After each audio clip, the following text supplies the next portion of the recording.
Okay po, para doon sa mga kliyente okay. Para po doon sa mga gustong umorder ng Fora, okay? So bigyan ko lang kayo ng background ulit.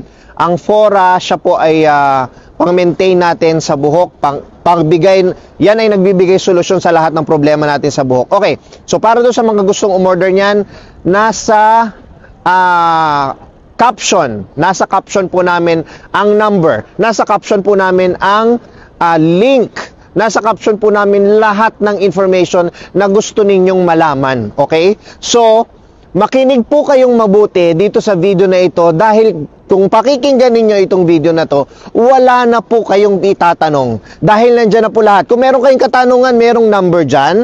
Kung gusto nyong umorder, merong link dyan. Lahat po ng gusto ninyo ay naandyan na. Okay? So maraming salamat po again sa inyong pagsubaybay sa aming pages, sa lahat po ng aming social media.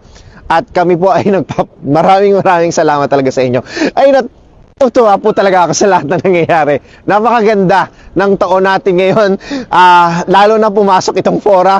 At dahil sa kagandahan na yan, sobrang natutuwa ako. Andito ako ngayon sa Amsterdam. Sobrang saya ko. Sa sobrang saya ko, napapagkamalala ako loko-loko dito. Dahil talagang napapasayaw ako sa sobrang tuwa ko. Maraming salamat po sa inyo.